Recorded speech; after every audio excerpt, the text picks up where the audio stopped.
আসসালামু আলাইকুম। আমি জেরিন সুলতানা কুমিল্লা থেকে বলছি। বাংলাদেশি ব্লগার জেরিন সুলতানা চ্যানেলে আপনাদেরকে আরও একবার স্বাগত জানাই। কাছে এবং দূরে, দেশে এবং দেশের বাইরে যে যেখান থেকে আমার ভিডিওটি দেখতেছেন, আশা করি সবাই ভালো আছেন। আল্লাহর রহমতে আমরাও অনেক ভালো আছি।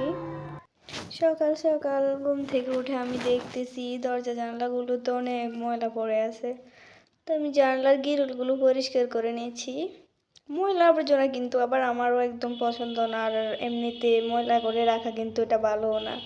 আমি খাটটাও গুছিয়ে নিই। প্রথমে আমি জানলা দরজাগুলো খুলে দিয়েছি, এখন আমি খাটটা গুছিয়ে নেব।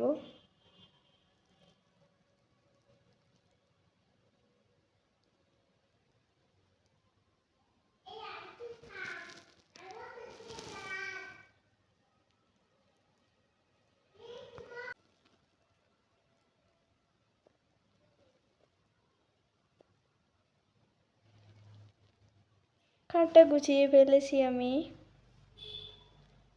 আমার সাথে সাথে কিন্তু আমার মেয়েও ছিল, আমার মেয়েও আমার সাথে খাট গোছাইছে, কম্বল ভাঁজ করছে। দোয়া করি আমার মায়ের যেন আল্লাহ অনেক বড় করে, আমার সাথে যেন গোছাইতে পারে এভাবে সব সময়। খাটটা ভাঁজ করে নেওয়ার পরে এখন আমি শলার মুঠা দিয়ে খাটটার ধুলোগুলো বাড়িয়ে ফেলে দিচ্ছি।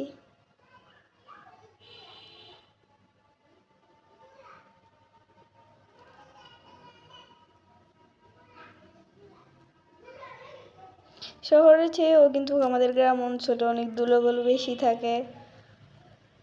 ওয়ার্ড্রোবের উপরও দেখি অনেক কাঁচরা জমে আছে। তো ময়লা আবর্জনা আবার আমার একদমই পছন্দ না। আমি সব সময় সব কিছু পরিষ্কার করে রাখি।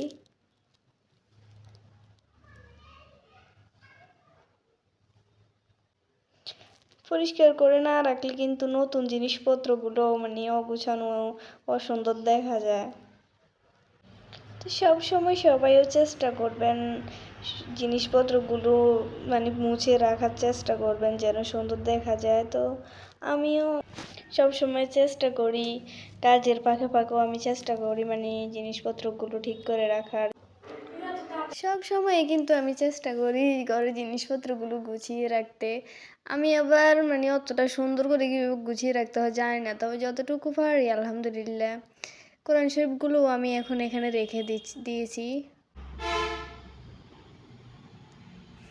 তো মোটামুটি সুন্দরই লাগতেছে, আমি যতটুকুই গুছিয়ে গাছিয়ে রাখতে পারি আমার কাছে ভালোই লাগে। আমার বাড়ি কেউ আসলেও বলে যে আমি জিনিসপত্রগুলো গুছিয়ে রাখতে পারি, কিন্তু আমি মনে করি আমি অতটা সুন্দর করে পারিও না। তো এখন আমি ঘরটাও ঝাড়ু দিয়ে দিচ্ছি। সকাল সকাল তো আবার অনেক ময়লা থাকে টাইলসের উপরে, সাদা টাইলসের কারণে অনেক কিছু দেখা যায় ময়লাগুলো। তো সকাল সকাল এখন রান্না করব, তবে সকালও না, এখানে এখন 11:30 বেজে গেছে। আজকে রান্নার জন্য জিনিসপত্রগুলো যা যা রান্না করব নিয়ে নিয়েছি। আজকে রান্না করব ফুলকপি, টমেটো, আলু, শিম। আমি মিক্স করে আজকে রান্না করব ভাবতেছি। কপিগুলো কেটে নিলাম।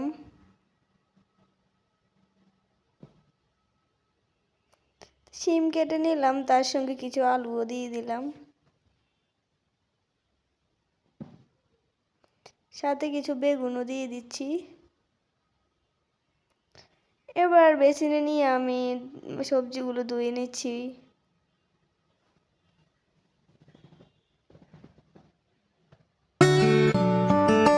সবজিগুলো কিন্তু ভালোভাবে ধুয়ে নিতে হবে, পরে কিন্তু আবার বালু বালু লাগবে।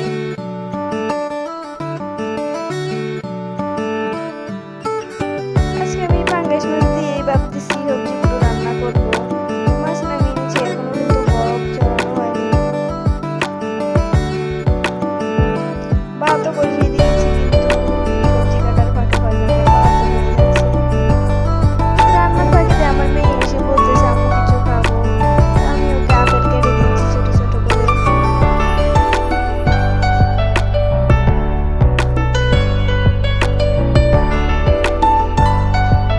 সবজিগুলোর মধ্যে দেওয়ার জন্য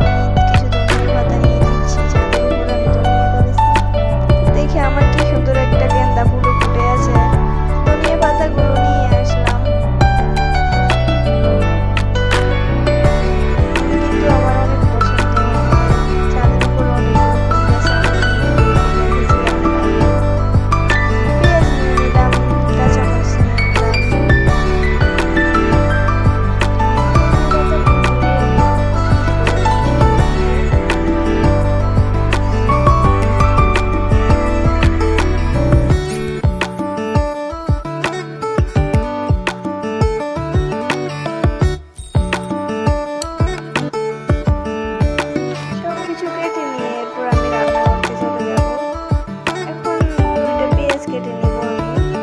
মরিচ কেটে নিচ্ছি।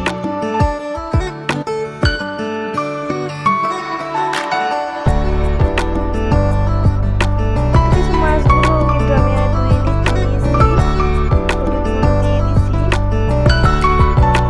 কত কিছু লবণ দেওয়া লাগে আপনি তো জানেন। মাছগুলো আমি কড়াইয়ের মধ্যে ভেজে নেব।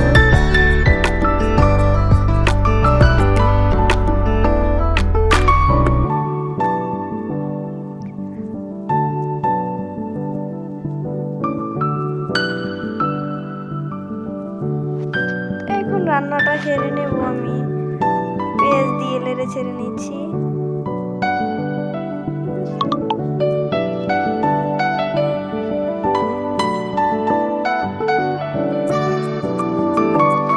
আমরা আবার সবাই কিন্তু মিক্স সবজি খেতে পছন্দ করি।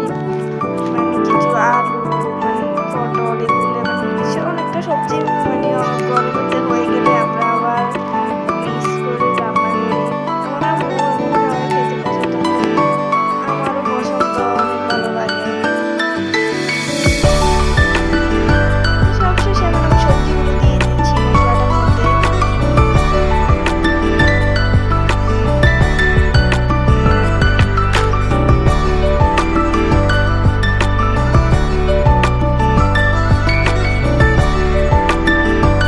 আমার মায়ের মতো আমি হয়েছি। আমাদের রান্নার হাত কিন্তু আবার অনেক ভালো, সবাই বলে।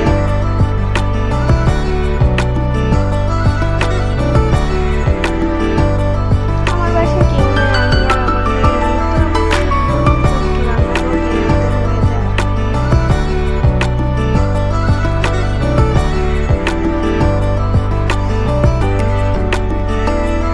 আমার হাজবেন্ড তো বাইরে থাকে, আমি আর আমার মেয়ে এই বাসার মধ্যে। অল্প একটু সবজি রান্না করলে কিন্তু বেশ ভালোই লাগে, বেশি থেকেও মজা হয় অনেক। রান্নার কালারটাও কিন্তু অনেক সুন্দর দেখাচ্ছে। আমি ধনিয়া পাতাগুলো এখন দিয়ে দিচ্ছি এগুলোর মধ্যে।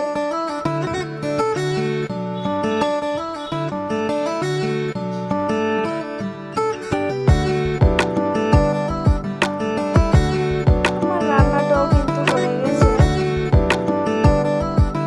বিকালবেলা বাসার ঘর থেকে বের হয়ে দেখলাম আমার গাছে অনেকগুলো পেঁপে ধরে আছে। সবুজ দৃশ্য কিন্তু আমার আবার খুব পছন্দ। আমি ছাদের উপর থেকে দেখতেছি গাছগুলো। ছাদের উপরে কিন্তু আমি বিভিন্ন ধরনের গাছ লাগিয়ে রাখি। এটা হচ্ছে আপেল গাছ। ঘরের সামনে আমি অনেক ধরনের ফুল গাছ লাগিয়ে নিয়েছি, ধনিয়া পাতা।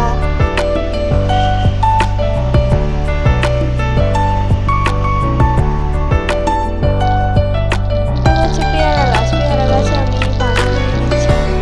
বিকেলবেলা তো গাছের মধ্যে এসে পানি দেওয়া লাগে। সবুজ গাছ গাছালি কিন্তু আমার অনেক পছন্দ। আমি ছাদের উপরেও ঘরের সামনেও আমি ফুল গাছ, ফল গাছ এগুলো লাগিয়ে রাখতে আমার কাছে ভালো লাগে। আমার হাজবেন্ড বিদেশ বাইরে থেকে এসছে যখন, তখন আমি ওনার বলছি অনেক রকমের গাছ লাগিয়ে দিতে। তো আমার কথা মতো ও অনেকগুলো গাছ লাগিয়ে গেছে। এখন আমি এগুলো যত্ন নিই। এটা হচ্ছে মরিচ গাছ। মরিচ গাছে কিন্তু পানি না দিলে গাছটা আবার মরে যায়, একটু লালচে হয়ে গেছে। এটা হচ্ছে আমার গাঁদা ফুল গাছ। তা আমাদের ভিডিওটি যদি ভালো লাগে অবশ্যই একটা লাইক দিতে ভুলবেন না। চ্যানেলটি সাবস্ক্রাইব করে পাশে থাকবেন।